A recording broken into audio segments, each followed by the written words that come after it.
Bismillahirrahmanirrahim. Assalamualaikum warahmatullahi wabarakatuh. Saya Nur Salinda binti Mazlan, pelajar dijab bagi sesi 2023-2024. Pertama sekali, saya ingin merakamkan terima kasih kepada pensyarah Dr. Hasnizam dan pengurusan dijab atas kesempatan dan peluang yang diberikan untuk saya membentangkan artikel yang bertajuk Kesalahan Menggalakkan Maksiat, Analisis Peruntukan Undang-Undang Jenayah Syariah dan cabaran pada masa kini. Dalam penulisan ini terdapat 3 objektif. Yang pertama, menganalisis konsep pencegahan maksiat dari perspektif Islam. Yang kedua, menyelidiki masalah peruntukan yang sedia ada dan cabaran semasa dalam melaksanakan peruntukan kesalahan memberikan dorongan kepada maksiat. Dan yang terakhir, mencadangkan penambahbaikan kepada peruntukan yang sedia ada dan memberikan penyelesaian kepada aktiviti memberikan dorongan kepada maksiat pada zaman ini. Kaedah kualitatif digunakan dalam penulisan ini di mana data dikumpulkan melalui kajian perpustakaan dan analisis dokumen seperti kajian terdahulu, jurnal, artikel berkaitan, akta dan enakmen jenayah syariah negeri-negeri. Saya masuk kepada pengenalan. Muzakarah Jawatankuasa Fatwa Majlis Kebangsaan bagi Hal Ehwal Agama Islam Malaysia kali ke-39 yang bersidang pada 21 September 1995 telah membincangkan panduan terhadap perbuatan maksiat menurut perspektif Islam. Muzakarah telah mengambil keputusan bahawa maksiat dari segi bahasa merujuk kepada perbuatan yang bermakna derhaka. Dari segi istilah pula, maksiat merujuk kepada perbuatan yang membawa dosa, iaitu perbuatan yang bertentangan dengan akidah, syariat dan ajaran Islam.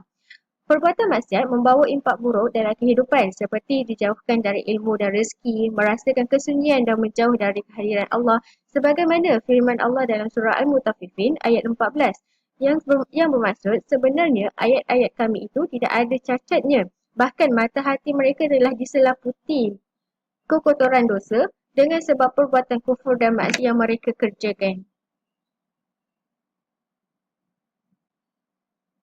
Dalam firman Allah yang lain dalam surah An-Nahl ayat 112 yang bermaksud dan Allah telah membuat satu perumpamaan dengan sebuah negeri yang dahulunya aman dan tenteram, rezeki datang kepadanya melimpah ruah dari segala tempat, akan tetapi penduduknya mengingkari akan nikmat Allah.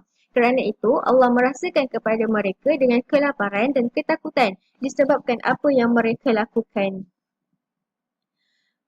Dan di dalam sebuah hadis daripada Imam Ahmad bin Hanbal yang meriwayatkan hadis dari Ummu Salamah bahawa Rasulullah bersabda, jika timbul maksiat pada umatku, maka Allah akan menyebarkan azab siksa kepada mereka. Aku berkata, wahai Rasulullah, apakah tidak ada pada waktu itu orang-orang soleh? Baginda menjawab, ada. Aku bertanya lagi, apa yang akan Allah perbuat kepada mereka? Jawab baginda, Allah akan menimpakan kepada mereka azab sebagaimana yang ditimpakan kepada orang-orang yang melakukan maksiat. Kemudian mereka akan mendapat ampunan dan keredaan dari Tuhannya.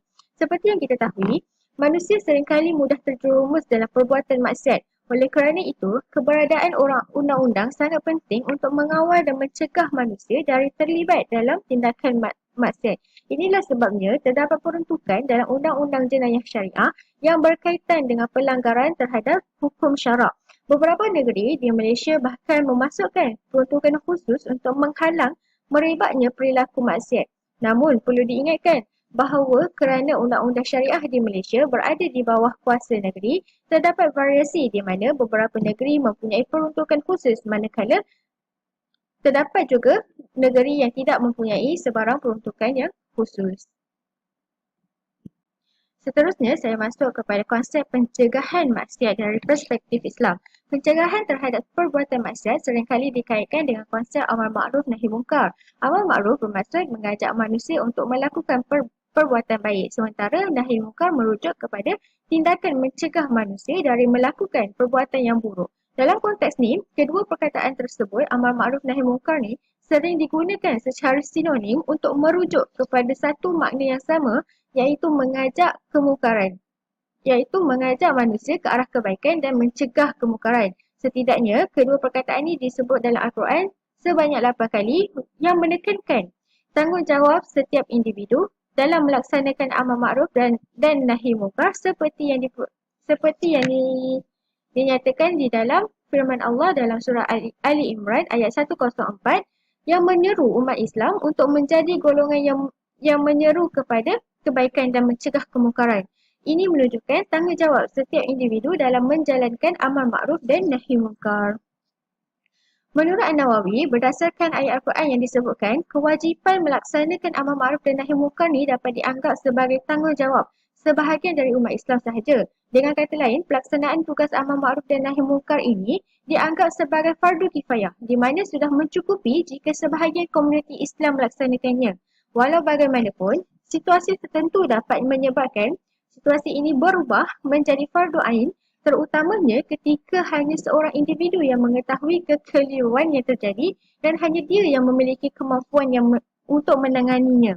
Dalam satu hadis yang diriwayatkan Abu Sa'id Al-Khudri, seorang sahabat Nabi Muhammad telah menekankan pentingnya amar ma'ruf nahi munkar. Rasulullah menunjukkan bahawa melaksanakan amar ma'ruf nahi munkar ni harus dilakukan secara bertingkat.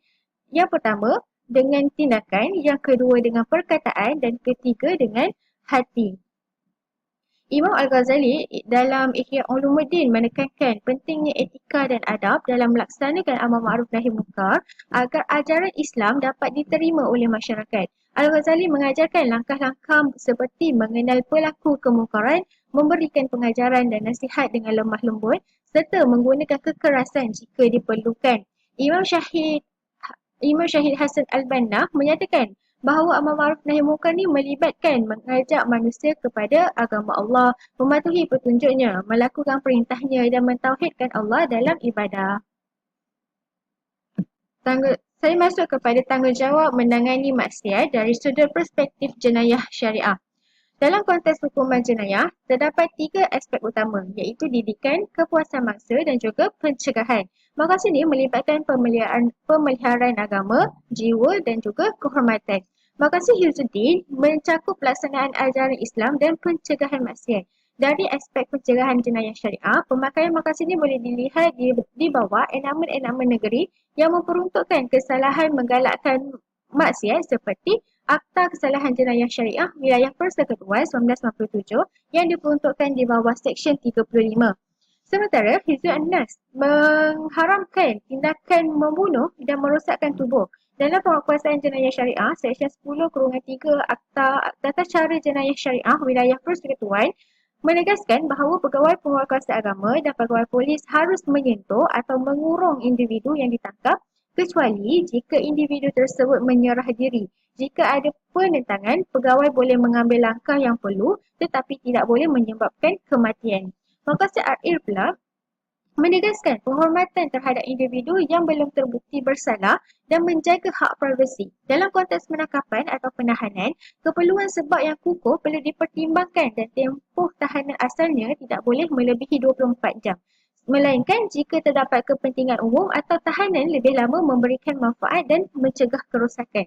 Demi menjaga kehormatan suspek, kafalah ataupun jaminan dapat diberikan. Prinsip maqasid juga menekankan pembebasan tertuduh jika mahkamah mendapati pertuduhan tidak berasas atau jika pendakwaan gagal membuktikan kes prima facie.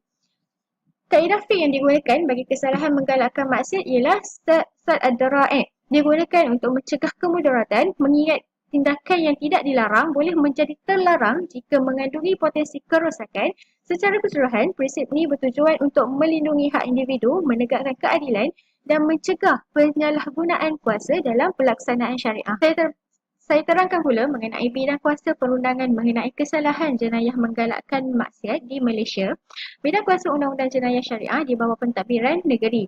Menurut jadual ke-9 senarai kedua Perlembagaan Persekutuan, hukuman kesalahan jenayah syariah, had hukuman untuk kesalahan tersebut seperti takzir adalah maksimum 3 tahun penjara. Maksimum 3 tahun penjara, denda RM5,000 dan sebatan hingga 6 kali.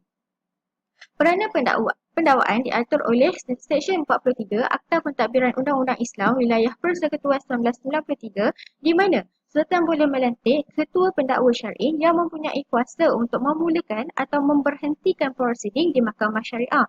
Pendakwa syar'i bertindak di bawah arahan ketua pendakwa syar'i.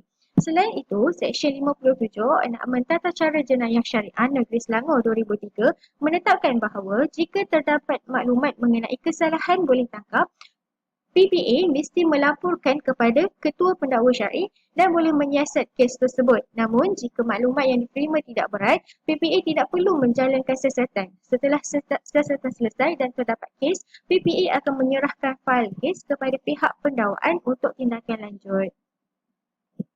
Saya masuk kepada analisis peruntukan undang-undang mengenai jenayah menggalakkan maksiat di Malaysia.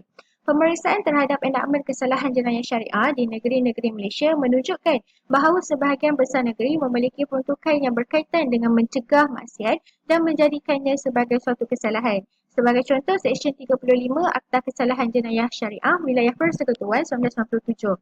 Namun, istilah maksiat tidak dijelaskan secara tegas dalam enakmen kesalahan jenayah syariah sehingga tidak ada definisi khusus yang merujuk pada jenis perbuatan atau perlakuan tertentu. Implikasinya, tanpa definisi yang spesifik, istilah ini menjadi terlalu umum dan dapat mencakup berbagai perilaku yang dianggap sebagai maksiat dalam konteks Islam. Jika dilihat daripada analisis ni menunjukkan bahawa Kelantan dan Perlis memberikan hukuman paling minimum, sementara negeri-negeri lain memiliki hukuman maksimum yang lebih tinggi dengan beberapa negeri memberikan pilihan hukuman tambahan seperti sepat ataupun kombinasi hukuman. Walaupun Kelantan dan Perlis memberikan hukuman yang lebih rendah, secara umum enakmen kesalahan jenayah syariah di negeri-negeri tersebut mencerminkan tuntutan Islam untuk amar makruf nahi mungkar. Hukuman bagi kesalahan jenayah syariah menggalakkan maksiat, elemen utama kesalahan ini adalah apabila terdapat satu galakan ataupun satu dorongan mana-mana orang untuk melakukan apa-apa maksiat. Walaupun begitu, peruntukan ini amatlah subjektif untuk ditentukan situasi dan konteksnya. Di wilayah persekutuan, Seksyen 35 Akta Kesalahan Jenayah Syariah Wilayah Persekutuan 1997 memperuntukkan hukuman bagi kesalahan ini ialah denda tidak melebihi RM5,000 atau dipenjarakan selama tempoh tidak melebihi 3 tahun atau kedua-duanya. Peruntukan ini juga terdapat di beberapa buah negeri lain iaitu di Pulau Pinang, Perlis, Johor, Perak, Terengganu dan juga Sarawak. Di Kedah, Seksyen 23 Enakmen Kanun Jenayah Syariah Kedah memperuntukkan hukuman bagi kesalahan ini ialah dikenakan hukuman denda tidak melebihi RM500 atau penjara selama tempoh tidak melebihi 4 bulan atau kedua-duanya. Peruntukan ini juga terdapat di Kelantan. Saya masuk kepada proses penguatkuasaan Undang-Undang Jenayah menggalakkan maksiat di Malaysia. Dalam pentadbiran Undang-Undang Jenayah Syariah, setiap negeri bertanggungjawab di bawah Jabatan Agama Islam dan Jabatan Kehakiman Syariah dengan penguatkuasaan yang dipimpin oleh Ketua Penguatkuasa Agama. Namun, terdapat cabaran dalam penguatkuasaan seperti kekaburan definisi menggalakkan maksiat di negeri-negeri seperti Johor, Terengganu, Sabah dan Kedah. Di Johor, perdebatan masih berterusan mengenai perbuatan yang dianggap sebagai maksiat. Sementara di Sabah, masalah penguatkuasaan seringkali dikaitkan dengan tafsiran yang umum dan konflik dengan pihak berkuasa lain. Keberkesanan undang-undang ini juga bergantung kepada penerimaan masyarakat dan kemampuannya dijalankan tanpa menimbulkan sebarang konflik. Masuk kepada permasalahan peruntukan sedia ada dan cabaran masa kini dalam menguatkuasakan peruntukan kesalahan menggalakkan maksiat. Yusuf Qaradawi menegaskan peranan undang-undang dalam membentuk masyarakat dan menegakkan keadilan.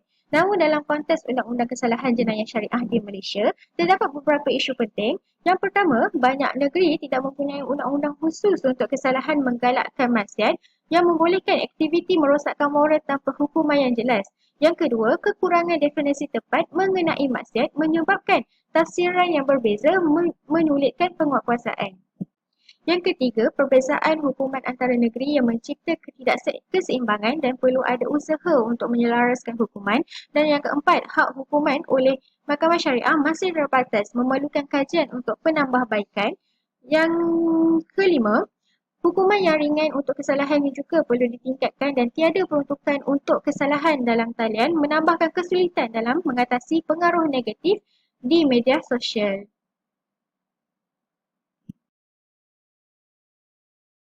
Saya masuk kepada cadangan penambahbaikan terhadap peruntukan sedia ada dan penyelesaian kepada aktiviti menggalakkan maksiat pada masa kini.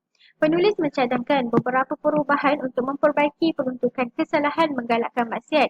Pertama, setiap negeri termasuk Selangor, Melaka dan Negeri Sembilan perlu mempunyai peruntukan khusus mengenai kesalahan ini untuk memberi kuasa kepada penguatkuasa.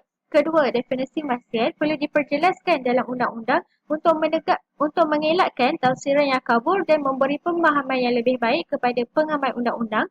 Dan yang ketiga, hukuman untuk kesalahan ini perlu diselaraskan di seluruh negeri bagi menunjukkan komitmen dalam mengangkat darjat agama Islam. Penulis juga mencadangkan peningkatan kadar hukuman dalam Akta Mahkamah Syariah 1984 bagi memberikan hukuman yang lebih berat. Selanjutnya, hukuman ringan seperti denda RM500 atau penjara 4 bulan perlu digantikan dengan hukuman yang maksimum, iaitu denda sebanyak RM5,000, penjara 3 tahun atau 6 kali sebatan, memandangkan kesalahan ini dianggap sebagai kesalahan yang serius. Akhirnya, penulis mengesyorkan agar undang-undang juga merangkumi kesalahan dalam talian seperti perjudian dan aktiviti lucah untuk memudahkan penguatkuasaan terhadap kesalahan menggalakkan maksiat dalam dunia digital. Termasuk kepada penyelesaian kepada aktiviti menggalakkan maksiat pada masa kini, teknologi moden seperti aplikasi live TikTok telah memudahkan penyebaran aktiviti yang menggalakkan maksiat, termasuk lelaki berpakaian seperti wanita yang memberi kesan negatif kepada masyarakat dan meningkatkan masalah moral seperti kelahiran anak luar nikah dan buang bayi. Untuk menangani isu ini, beberapa cadangan perlu dilaksanakan. Yang pertama, peruntukan khusus mengenai kesalahan menggalakkan maksiat perlu ditetapkan di setiap negeri untuk meningkatkan pengawasan. Yang kedua, pindaan undang-undang perlu dilakukan untuk menaikkan kadar hukuman maksimum seperti dalam Seksyen 35 Akta Kesalahan Jenayah 1997. Selain itu, tindakan tegas perlu diambil oleh pihak kerajaan termasuk serbuan oleh pihak berkuasa agama dan penglibatan ahli DUN dalam membuat pindaan termasuk peruntukan yang sedia ada. Kementerian Komunikasi dan Digital juga perlu memantau laman sesawang yang membenarkan aktiviti yang tidak wajar. Akhirnya, kesedaran masyarakat perlu ditingkatkan melalui kempen dan ceramah untuk mendidik masyarakat tentang kesan maksiat. Kesimpulannya, semua pihak perlu mengambil tindakan segera dan memperkukuhkan ilmu agama untuk mencegah penglibatan dalam aktiviti yang bertentangan dengan nilai moral. Sekian itu sahaja daripada saya. Wabillahi taufiq wal hidayah. Assalamualaikum warahmatullahi wabarakatuh.